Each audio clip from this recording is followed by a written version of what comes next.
Hello and welcome back to Walkman Phones. This is Paul. Today we're going to be doing a review of the LG Velvet, which is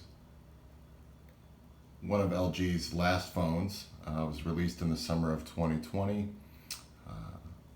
It replaced the G series phones that were coming out for years, which was their standard flagship phone.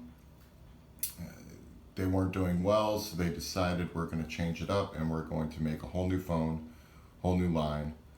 And they called it the Velvet, and it came out in late July 2020, so it's a little over a year old now. I picked it up, it was being fire saled, so I got it for roughly, I think, right around $300. And I've been running it all summer, so I've got a really good feel of how this phone is. And I'll tell you right off the bat, I like it quite a bit. And I'm not looking to get another phone for the foreseeable future, which for me is kind of rare. I'm usually seeing new phones out all the time, and I like to jump. But this one makes me feel like, no, we're good for now. So I just want to talk about it a little bit. As you can see, the first thing that comes up is this spot here. That is the in-screen fingerprint reader. And I've never dealt with one before, but it's pretty good. I would give it a solid B. It recognizes you pretty quickly. I don't think it's the fastest fingerprint reader in the world, but accurate. Fingers can be a little bit wet. You can be a little bit off center with it. It'll still come up. So I think they did a good job with that. What I did right here is one of LG's favorite features of mine that they kept on their phones for a long time. And I've never had an LG phone before, so I got a kick out of finally getting to do it. It's called Knock On. So you can turn the screen off, you can turn the screen on. I think that's pretty slick. I've never really seen another manufacturer do that, so I got a kick out of that. What else we got here? We're looking at the beautiful screen here. This is a 6.2-inch screen. Plastic OLED is what LG used for this. And it's 1080p, but it's gorgeous. I mean, the colors really look good. I'm sorry, I'm filming with an iPhone, so you can't really tell exactly how nice the screen is, but it's really nice. What they did was, for the design, you see it's curved. So the front is curved, the front screen is curved, goes down into the rail, and then the back curves up, so into the rail. So it's actually nice to hold in your hand. There's a little bit of false touching that goes on, or palm touching that goes on a little bit, but I think that's just how it's going to be with a phone like this. You know, you sacrifice a couple things for a nice, unique design. And speaking of unique design, I think that this definitely harkens back to when I had the Galaxy S6 Edge. It has that feel with the curved screen. A lot of manufacturers don't go with this anymore because it didn't really prove to be that popular. I think people kind of had an issue holding it, but the fact that they rolled the back up to the rail really helps here. So that's good. This being Walkman phones, I will tell you about how it operates as a Walkman, or the sound profile here. It's decently loud just on its own out of the box, but what LG does is this thing called, they have the LG 3D sound engine, right? So it boosts up the sound nicely. It gives it a fuller effect, and I've just left it on I recommend. It's one of those things that when you take it out of the box, just turn that on. It'll help you for when you're listening to YouTube videos out loud or music out loud. It's just a nice little thing that they threw in. The battery life on this is pretty good. I'm going to put it at decent. Maybe even pretty good, right? I'm not going to say it's a killer or anything like that, because you do start to lose your battery life as you're doing things. It's not the biggest cell in the world, so I made a couple notes here. This was back over the last couple months. I'd go, 9 a.m. off the charger to about midnight, and I would find myself, so that's 15 hours, and I'd get about, 6 hours of screen time, sometimes a little bit more depending on what I'm doing. So I would say that's pretty good. It's nothing killer, you're going all day. You're not gonna have to worry about it all day. But if you're trying to go into the next day, you're probably gonna have a problem. Here we go with, let's talk a little bit about LG's software here. So we get in, and LG's software reminds me a lot of Samsung software, which is to say, it looks a little cartoony and it's a little bloaty, but I've liked it. It isn't anything too crazy. They do this thing, now I added that in the app drawer. There's an option that you can change the home launcher. It came out of the box and it had an iPhone set up, which was all your apps would have been, just pages and pages of apps. I didn't like that, so I changed it to the traditional app drawer. And what I do now, if I want to find an app, is you saw what I did right there. There's a pull down, so that's very similar to anything else that you see. iPhones do this. So you type in what you're looking for. So if I want Reddit, I go with Reddit. The only problem I see with this, though, that gets on my nerves is, so I close this out, right? We go back in. Do it one more time. Sorry, trying to make it do what I'm used to. Okay, so go into Reddit, close Reddit out. Now let's say I want to search for something else, right? And I say, okay, we're done with Reddit. Now it's not doing it, of course, naturally. But most of the time what'll happen is you have to delete the last thing that you searched. And that can get a little annoying, but I think it's still nice. And I've just gotten really, really used to doing it like that. Just going in and, it'll give you all your previous searches. You click on that and then go from there.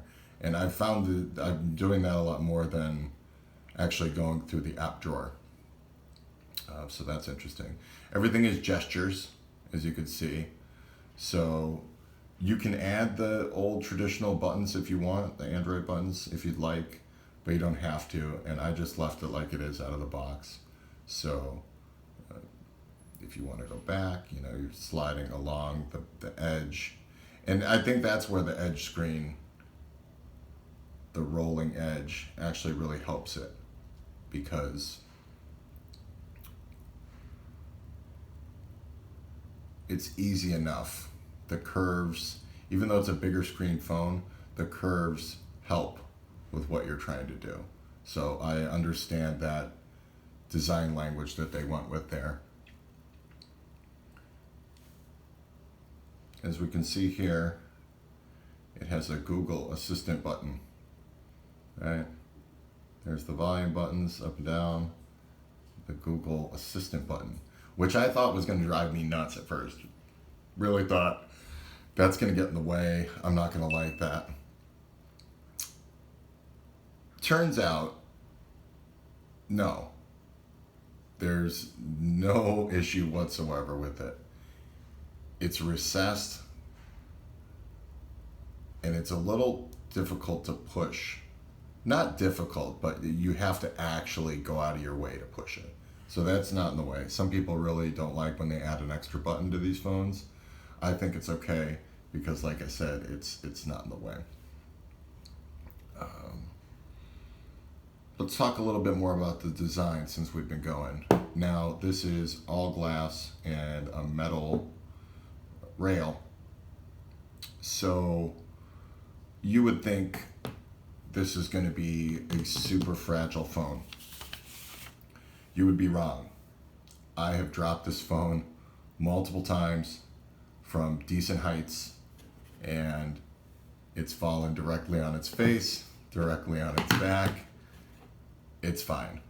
It's probably picked up a little nick here and there, but I was really, really surprised with how this phone handles and the durability. That being said, I would still recommend a case for it because maybe I got lucky the times that it smacked and it didn't break, and there's always the risk of if it hits the right corner, you're going to crack your screen. So a case would still be nice. The cases for this are actually really hard to find because this was not a popular phone and people weren't really buying LG phones, as evidence that now they're out of business. They don't make phones anymore. So only a couple case makers actually make phones for, or cases for it, this phone. I have one from Ghost Tech, which is nice, which is it kind of has a flip stand on it. And I have one from, I think it's Incipio or Speakin'. I can't remember what the other one is, but it's a really basic one. But anyways, yeah, I would get a case, but if you don't have a case, don't worry too much about it. Just understand that it's a little bit of a bigger phone and it's slippery. It's a pretty slippery phone, so just watch out for that if you get it. Let's talk about the updates. We are currently running, this phone is on, let's go into settings. See, I'm so used, I don't even want to look through the app drawer anymore. All right, so we go into system settings, go into the about phone, software updates. The last update that came, we're at the end of October now. The last update was the end of September. So that was a security update. And I'm trying to see where we are for software information. Right. Okay. So the security patch right now is September 1st, 2021. Not the latest, but I'd say it's pretty good considering how many phones are behind on security updates from manufacturers that have a lot of phones out there that are bigger players. And the fact that LG, I mean, they really had a bad track record for this kind of stuff. And it's nice to see that on their way out the door, at least so far, they've been committing to being somewhat current, right? Android 11, right? It launched with Android 10. It has Android 11. Android 12 is supposed to be coming. That's what they said. There's no timetable on it. If I had to guess, if we do get it, which I'm pretty sure LG is going to push at least one more update. If we had to get it, I would imagine that it would probably show up in, I don't know, March of next year, something like that. I don't think it's going to be too soon, but it shouldn't be that far away. After all, LG, they made a commitment to update their phones going forward for a little bit. And LG makes a lot of other products, so I don't think that they want to completely sour the people that have their phones, especially the newer ones, the last ones they made. I don't think they want to sour people on the company altogether. They might want you to buy a washer or a dryer or a TV or something. So if they hang you out to dry with your phone, then you might not want to do that. You might say, well, they screwed me with my phone, so I'm not going to do that. I'm going to buy TV from Samsung or something like that. So, what else do we have here? A few other things. Let's talk about the camera. The camera has been one of my favorite parts of the phone, to be honest here. This is their, what do they call this, the water drop design, which I think is really cool. I've never seen a phone have this kind of camera system. So it's got your main camera, then it's got your zoom camera, and then your, I believe that's the telephoto, right, zoom, and then the wide angle and your flash. So I'll show you a picture that I took of my dog Betsy.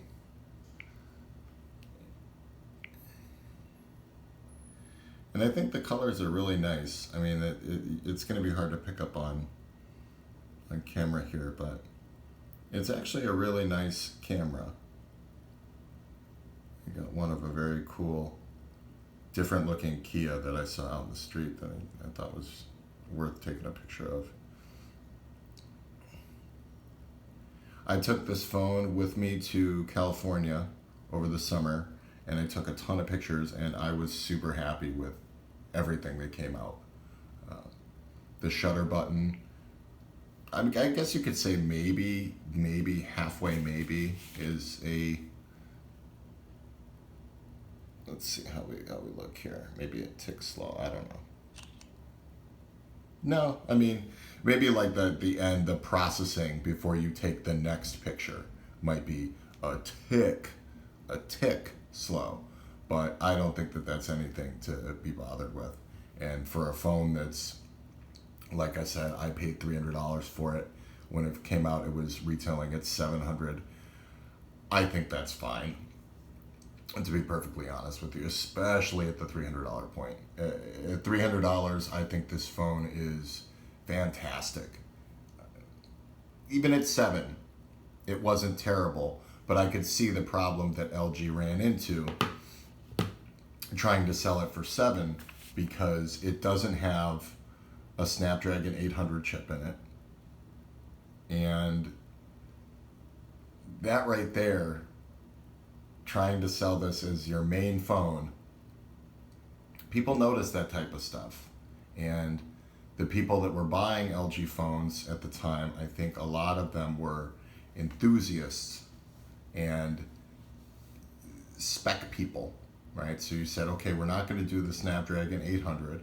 We're going to do a Snapdragon 600 series. It's not a bad chip. It's not a bad chip. It's a little bit, there's a little bit of stutter here and there. There is. You notice it. You do actually notice it.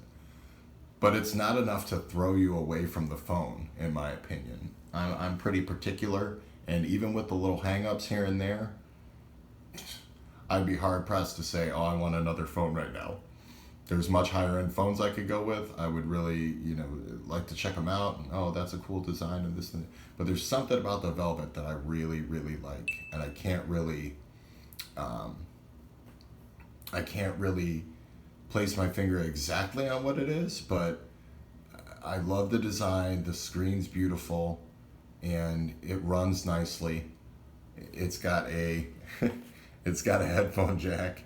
For the people that still care about that, and I do because I use it in my car with my my older setup, my old tape deck. So, but yeah, I mean they didn't do the DAC, the high quality DAC that they did with their phones before. So basically, this phone for a lot of different little things was a compromise coming off of their flagships from before, and the flagships before were pitched to the enthusiasts, and because not a lot of people knew that LG even made phones.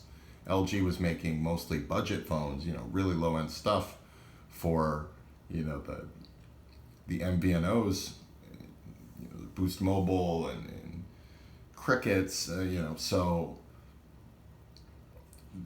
they could never really break into that high-end market. And I think this was like their last-ditch effort to say, well, what if we split the middle and come out with a phone that really looks high end and really seems high end for the most part, but we cut a few things here and there.